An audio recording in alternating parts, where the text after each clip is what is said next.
si je vous fais cette vidéo, c'est pour vous parler d'un événement un petit peu spécial. La maison d'édition Hugo Roman fête les 10 ans de sa collection New Romance. Et donc du coup pour ça, ils ont décidé de faire un petit événement. Ils ont choisi 10 villes, si je ne me trompe pas, avec 10 librairies. Et dedans, ils ont envoyé leurs auteurs faire des dédicaces.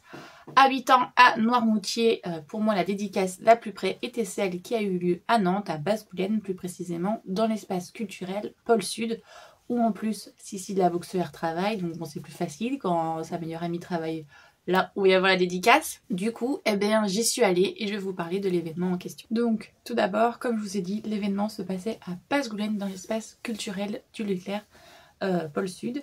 Ça se passait de 10h30 à 18h30. Donc, comme je disais, avant d'être interrompue, du coup l'événement se déroulait en 3 temps. Il y avait le matin, du coup, juste une séance de dédicace comme ça, lambda. Après, il y avait vers 14h un espèce de petit café littéraire avec les 4 autrices et une quinzaine de participantes qui devaient s'inscrire pour y aller. Je m'y étais inscrite évidemment et du coup on parlait avec elles de leur parcours, des difficultés ou pas d'ailleurs à se faire du coup éditer et de plein de choses, de sujets comme les tropes et tout et tout. Bon, j'avoue que c'était la grosse poilade, je vous expliquerai après pourquoi. Et puis après, vers du coup 15h30, une fois que ce petit café littéraire a eu lieu, il y avait séance de dédicace pendant toute l'après-midi. En plus de la dédicace, il y avait un espèce de petit photomaton où on pouvait se prendre en photo aussi bien les participants, c'était mis à disposition, hein, donc aussi bien les participants que les autrices. Elles étaient mises sur une estrade et puis il y avait un espèce de serpentin pour faire la queue. Évidemment un stand pour acheter les livres et du coup Hugo a aussi offert des goodies pour tous ceux qui venaient à l'événement. Je vais vous les montrer. On avait le droit à un super tote bag comme vous pouvez voyez avec écrit les 10 ans de la New Romance de Hugo. Et derrière on a toutes les signatures des autrices présentes dans les différentes dédicaces comme je vous ai dit à travers la France. Voilà, hop hop hop hop hop hop. Du coup c'était assez sympa parce que en plus de ça on avait 2 petits pins de couleur bleu et rose mais sinon c'est le même et bon après c'est pratique comme terme de goodies puisque bon les pins je m'en fichais un peu mais le tote bag on en a toujours besoin surtout quand tu vas à une dédicace tu sais que tu vas faire des achats donc j'avoue que c'était plutôt pratique d'en avoir un. Je vous le montrais dans le book haul mais j'ai craqué ma mère mais c'est pas grave. Donc voilà en gros pour ceux qui avaient pour l'événement. Donc moi à l'événement où je suis allée, il y avait du coup 4 autrices, 5 étaient annoncées mais Gaïa Alexia Anne a annulé pour des raisons personnelles donc du coup il n'y en a eu que 4 finalement. Il y avait Alba Rivers qui a fait du coup le livre Target. Ensuite, il y avait F.V. Estier qui a fait beaucoup de choses, dont Les Dieux du Campus. Après, elle a fait aussi Désir défendu. Et puis, elle en a fait énormément en auto-édition. Je me souviens pas de tous. Your Love Story. Enfin bref, plein de... Elle est surtout spécialisée, elle, dans le MM. J'ai oublié de dire que Alba Rivers, son target, c'est plutôt du suspense, du roman suspense, quelque chose comme ça, un peu thriller. Enquête, alors que du coup Fred Estier elle c'est plus romance, elle fait un peu de MF mais son gros cœur de cible c'est vraiment du MM, de la romance entre hommes. Ensuite il y avait Laurence Chevalier on va pas l'oublier, qui a fait du coup chez Hugo Les Amoureux de Montmartre et qui en perso on a fait d'autres dont Native. Enfin, quand je dis perso, en auteur auto-édité. Ensuite, il y a eu Valentine Stergan qui a fait Les ours mal léchés s'apprivoisent en hiver. Nos cœurs en péril, je crois que c'est celui-là. Non, Nos cœurs en chute libre, pardon. Je me mélange. Et puis plein d'autres parce que elle fait aussi bien de la romance, de la new romance, qu'elle fait de la new way et qu'elle fait elle est dans plein de maisons d'édition donc elle nous a montré son catalogue. J'étais en mode oh mais je connais ce titre, je savais pas que c'était toi. Enfin bref voilà. Du coup j'ai rencontré ces 4 autrices et c'était un réel plaisir de pouvoir discuter avec elles. Parce que en dehors de la dédicace que j'ai fait faire moi dès le matin parce que comme ça je me suis dit c'est bâclé. Moi je venais avec Cynthia du coup. J'ai dormi chez elle la veille et du coup elle a fait sa journée de boulot lambda. Donc on est arrivé à 7h et on est reparti à 18h30. Autant vous dire que je suis restée sur le côté un petit peu à regarder ce qui se passe et puis à assister un petit peu Cynthia, on va pas se mentir. Hein. Quand je voyais qu'elle était en train de parler avec des personnes et que du coup elle avait pas trop d'œil sur le stand de livres et tout, je donnais des goodies comme ci comme ça parce que je me faisais chier, hein, faut se le dire au bout d'un moment. Après, même si c'est vrai que sur le côté, je lisais pas mal et puis j'ai même une idée d'histoire que je vais sûrement écrire pour le concours fiction, mais c'est pas grave, parce qu'on n'est pas là pour parler de ça. Donc du coup, voilà, la matinée s'est plutôt passée rapidement justement parce qu'il y a eu du monde, c'était assez fluide. On n'a pas eu besoin de couper la file justement parce que la découpe s'est fait assez naturellement. Après elles sont allées au restaurant, moi je n'ai pas pu y aller parce que je n'étais pas invitée. Mais c'est pas grave, j'ai fait un tour de la galerie, j'ai mangé, voilà, j'ai grignoté et tout, donc c'était cool. Après je suis revenue justement comme je vous ai expliqué pour le café littéraire où là c'était vraiment la grosse poilade parce que déjà les autrices de base elles sont adorables, elles étaient... Après, chacune a son caractère bien différent. Alba River est un peu plus timide, mais elle était quand même pas mal drôle. Valentine Stergan aussi, elle aimait bien tiquer un peu sur certains sujets pour faire rire. Laurence Chevalier, c'est vraiment un bout en train, mais de ouf. Elle était, c'était une pile électrique, très clairement. Et Fred Estier, elle est un peu plus dans, comment dire ça, un peu le grognon. Hein. Elle aimait bien, mais... comment dire ça? Elle aimait bien envoyer chier tout simplement. Et c'était assez drôle du coup la dynamique entre les quatre. Franchement j'ai adoré. Du coup on a pas mal pu discuter justement comme je vous expliquais en début de vidéo sur leur parcours, surtout à Laurence Chevalier et à Alba Rivers puisque ce sont des toutes nouvelles arrivées dans la maison Hugo. Et expliquer chacune ensuite leur parcours qui est très différent puisque Alba c'est vraiment son tout premier, elle n'a pas auto-édité alors que Laurence Chevalier elle en a édité déjà pas mal, ça fait longtemps qu'elle est dans l'auto-édition et donc elle là c'était son premier édité en maison et donc du coup confronter leurs deux parcours c'était aussi assez intéressant. Évidemment on a aussi parlé avec Valentine et avec Fred Estier mais c'était différent, c'était un peu moins centré sur leur parcours à elles. C'était super intéressant, on a fait un tour de table aussi pour voir les autres filles, ce qu'elles faisaient, nanani, nanana. En vrai, il y a plusieurs personnes que j'ai repérées et tout, qui étaient sympas, nanani, nanana. Bon, il y en a toujours un dans le lot qui monopolise la parole, mais bon, on va passer outre. J'avoue que j'étais un petit peu timide et que j'osais pas trop parler de moi, de mes écrits et tout. Je l'ai juste mentionné vite fait, mais je me suis pas étalée dessus parce que justement j'ai encore du mal à faire ce travail sur moi qu'il va falloir que je sois plus dans la promotion et tout. C'est compliqué. Mais du coup, ouais, c'était intéressant de parler avec elle et j'ai bien aimé ce moment. Et après, à 15h, il y a eu les dédicaces. Donc là, du coup, moi, ayant déjà fait signer mes trucs, j'étais vraiment dans mon coin à écrire et à lire. Mais beaucoup plus à écrire parce que justement, leur discussion m'a permis de me re-enclencher quelque chose qui a fait que je me suis dit peut-être que je vais tenter le coup justement avec le concours fiction là sur Nemesis, je sais pas, je vais peut-être re-essayer. Donc voilà, et puis il y a eu moins de monde l'après-midi que le matin, mais il y en a quand même eu un petit flux jusqu'à 17h, où là après ça s'est gravement calmé. Mais ça nous a permis avec Cynthia justement d'être plus en interaction. Après quand j'ai vu qu'il n'y avait plus personne, j'ai vu Cynthia parler avec les autrices et tout, et donc du coup je me suis un petit peu incrustée, on va pas se mentir.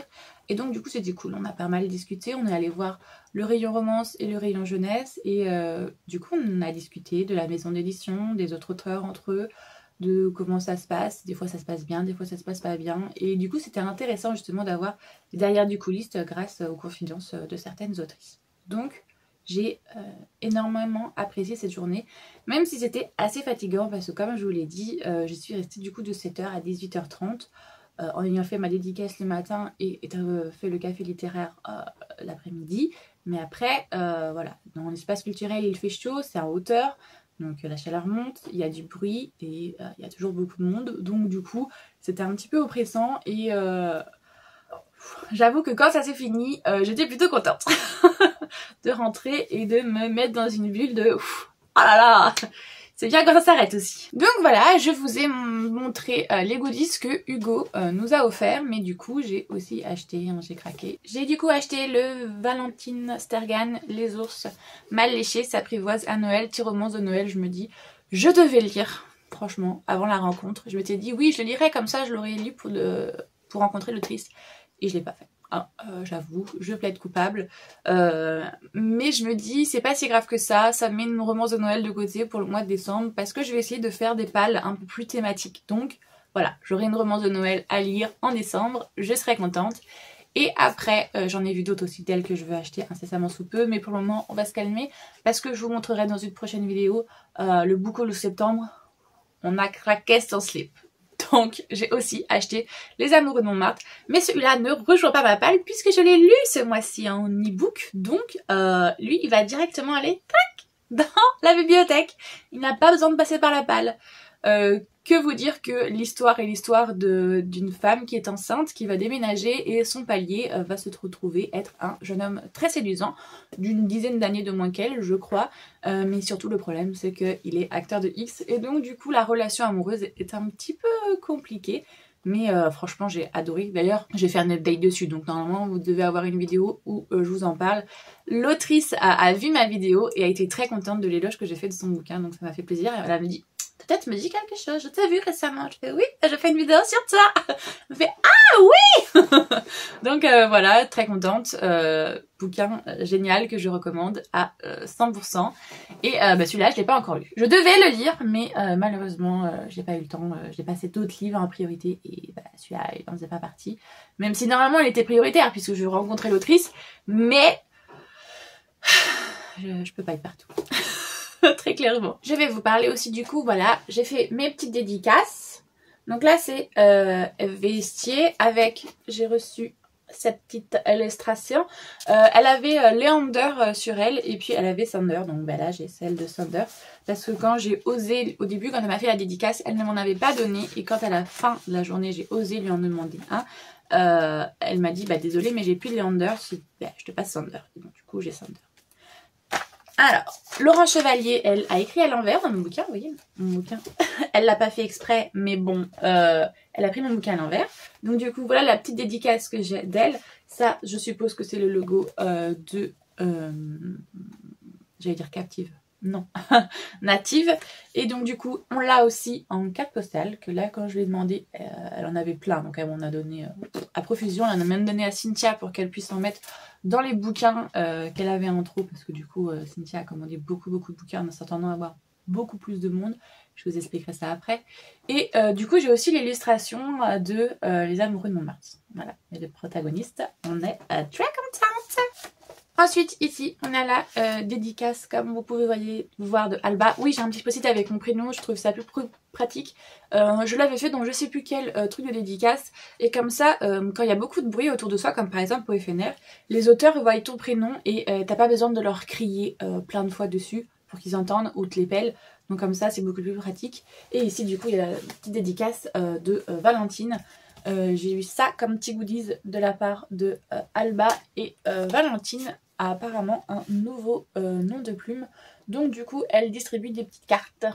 Voilà. Et comme je vous disais, au photomaton, on peut faire des photos. Et donc du coup, j'ai fait faire une petite photo avec Cynthia. Et ça m'a fait rire parce que il y avait des personnes qui étaient déjà là en juin pour le salon de la romance. Donc du coup, on s'est fait « Eh, mais toi, je t'ai déjà vu, oui, je t'ai déjà vu, non. » Donc du coup, c'était assez drôle de se retrouver là encore une fois pour un événement autour de Hugo New Romance. Bien qu'au mois de juin, Hugo New Romance n'ayant pas envoyé d'autrice au salon de la romance de Cynthia, techniquement il n'y avait pas d'autrice envoyée par cette maison d'édition, mais il y en avait quand même qui étaient envoyées par des maisons d'édition autres, mais qui ont aussi édité chez Hugo. Donc du coup, on a quand même eu un peu, mais... pas grâce à eux, disons-nous. Mais là, du coup, ils se sont un petit peu rattrapés. Donc voilà, pour faire un petit bilan, je dirais que l'événement était cool. Franchement, il était bien organisé. Les organisateurs avaient tout prévu de toute manière. Je m'attendais pas à autre chose de la part de Cynthia, qui est très, voilà, ascendant vierge. Mais le bémol, je dirais, c'est que il y avait des représentants de Hugo et ils se sont un petit peu plaints qu'il n'y avait pas tant de monde que ça par rapport à d'autres villes. Et en vrai, il faut être honnête, les gros noms ont été envoyés dans d'autres maisons d'édition. Je suis pas méchante en disant ça, mais quand on voit Morgane Maucombe à Orvaux ou quand on voit je sais pas moi, CL Squill, tu sais qu'il va y avoir beaucoup plus de monde. Là, il aurait fallu que Gaïa Alexia vienne pour justement être une grosse tête d'affiche et faire venir plus de monde. Elle n'est pas venue pour des raisons personnelles, ça on lui en veut pas du tout. Mais du coup, fallait pas s'étonner qu'il y ait un petit peu moins de monde. On le sait très bien, dans un salon, il faut qu'il y ait plusieurs têtes d'affiche pour pouvoir appâter le monde un peu plus. Là, les auteurs étaient très cool, très génial, leurs écrits sont géniaux, hein. C'est pas ça que je remets en question. Mais il faut se l'avouer, il y en a qui sont plus connus que d'autres, il y en a qui ont fait plus de sorties que d'autres, et donc du coup, ben, ça attire forcément plus. Là, du coup, ceux de Hugo étaient un petit peu, ouais, y a pas tant de monde que ça. Ben ouais, mais c'est le jeu en fait, les gars. Voilà. Après, c'est pas plus mal parce que ça a permis aussi aux autrices de beaucoup discuter avec chaque personne. Franchement, elles passaient près de 5 à 10 minutes par personne et c'était génial parce que t'avais pas l'impression d'être tu sais, un abattage comme ça peut l'être dans certains salons ou dans certains gros événements, tu vois, comme la Rare où les auteurs, elles te disent quel est ton nom, elles te signent, t'as aimé, oui, non, allez, au revoir. Là au moins on a pu discuter avec les autrices. Bon, moi c'est un peu particulier parce que du coup je suis restée un peu toute la journée, mais j'ai vu le temps qu'elle passait aussi avec les autres et franchement je pense que c'était appréciable. Les filles ont dû énormément aimer, donc c'était cool. Après bah, c'est un espace culturel donc énormément de bruit, il faisait chaud, mais ça après on n'y peut rien, c'est le lieu qui est comme ça. Le bémol aussi que je mettrais, c'est que le salon de la romance de Cynthia est en bas, en dehors de l'espace culturel en fait. Il est dans la galerie commerciale.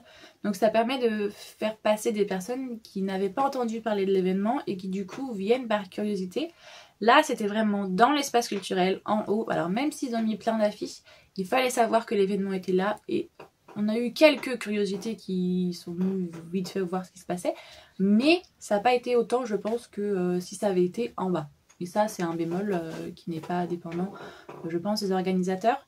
Ça a été voulu comme ça, je pense. Mais sinon, que dire que j'ai adoré et que j'ai passé une très bonne journée, que je remercie évidemment Hugo pour l'événement qu'il a souhaité organiser et pour Cynthia qui l'a mis en place avec toute son équipe de l'espace culturel.